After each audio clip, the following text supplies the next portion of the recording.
Bengal safe Murshidabad জেলায় ফার্নিচারের জগতে এক পরিচিত ও প্রতিষ্ঠিত নাম। বেঙ্গল সেফ 57 বিবি সেন রোড, বহরমপুর, মুর্শিদাবাদ। ভয়াবহ অগ্নিকাণ্ডে পুড়ে ছাই হয়ে গেল 20 বিঘা জমির গম। চাঞ্চল্য ছড়ালো হরিহরপাড়ায়। ঘটনাটি ঘটেছে বৃহস্পতিবার দুপুরে মুর্শিদাবাদের হরিহরপাড়া থানার আব্দুলপুর উত্তরপাড়া মাঠে। ভয়াবহ অগ্নিকাণ্ডে পুড়ে ছাই হয়ে গেল প্রায় 20 বিঘা জমির গম।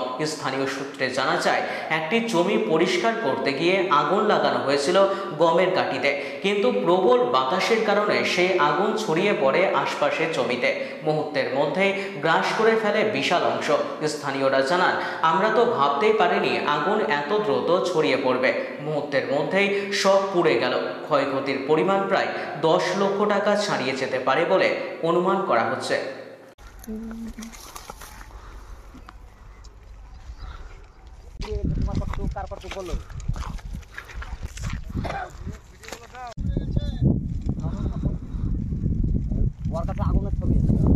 আগুনটা মাঠ থেকে চলে আসছে, খুব ভয়ানক আগুন, অনেক দূর থেকে আস্তে আস্তে মাঠের মধ্যে এসে আগুন এমনভাবে ছড়িয়ে গেল সমস্ত গমে লেগে।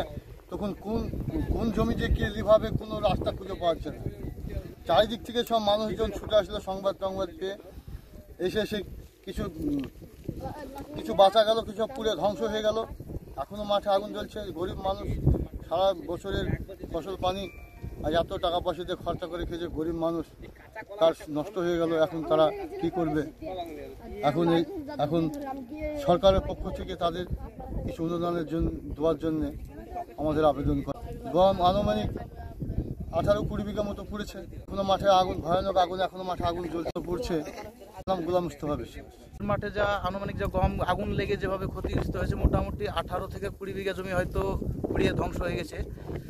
কিছু গম কাঁচা ছিল, হারভেস্টার আমরা অনেক দূরে ছিল, হারভেস্টার ডেকে কিছু গম মানুষ গ্রামের থেকে এসে কিছু গম কাটা হয়েছে, মানে 2-5 বিঘা যেগুলো ছিল অবশিষ্ট ছিল সেগুলো আমরা কেটে উদ্ধার করা হয়েছে। বাদ বাকি যা গম ছিল, গমের অবস্থা তো দেখতে পাচ্ছেন আপনারা, গম একদম পুরো ভস্মীভূত হয়ে গেছে।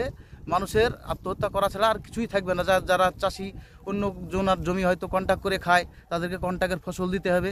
এই অবস্থায় মানুষের আর কিছুই করার নাই, এরকম বলে মনে করি আমি। গমটা লাগলো বলতে গেলে একজন লাগিয়ে দিয়েছে গমে বলতে গেলে ওর গমের কাটিতে আগুন লাগানোর পরেই গমটা বাতাসের জন্য গমে লেগে গেছে। পরস্পর গমটা গোটা মাঠের গমটাই শেষ হয়ে গেছে। মোটামুটি 18 থেকে 20 বিঘা জমি হবে হয়তো। আমরা গ্রাম থেকে শুনেছি যে কয়েকটা লোক গ্রামে ছুটে গিয়ে বললো যে গমে মাঠে আগুন লেগে গেছে। এমন তো অবস্থায় সবাই তো রোজার মানুষ, রোজায় ব্যস্ত ছিল, বা আজকে 27-এর দিন সবাই হয়তো কেউ মসজিদে ছিল, পড়ার ব্যবস্থাতে ছিল। কিছু মানুষ কেউ এমনি ছুটে এসছে, কেউ লাঠি নিয়ে এসছে, কেউ বালতি নিয়ে এসছে, এভাবেই কিছু জল নিয়ে এসে। আমাদের তো ওখানে ফায়ার ব্রিগেডে কোনো নাই, সেই হিসাবে আমরা যে যেরকম পেরেছে সেরকম হাত দিয়ে, কেউ পা দিয়ে, কেউ লাঠি দিয়ে, কেউ জল দিয়ে, কেউ ঢেল ছুড়িয়ে, কেউ কাটি দিয়ে, কেউ কিছু সময় আবার একটা ট্রাক্টর ডেকে আমরা জমি চাষ করার পরেও আমরা আগুনটা নিয়ন্ত্রণে রেখেছি। এখনও কিছু জায়গায় জমি যে কাটিতে আগুন জ্বলছে। আমার নাম মোহাম্মদ রবিউল ইসলাম, আব্দুলপুর উত্তরপাড়ার থেলেমাট বলে আমরা এটা চিনি। বেঙ্গল সেফ মুর্শিদাবাদ জেলায় ফার্নিচারের জগতে এক পরিচিত ও প্রতিষ্ঠিত নাম। বেঙ্গল সেফ 57 বিবি সেন রোড, বহরমপুর, মুর্শিদাবাদ।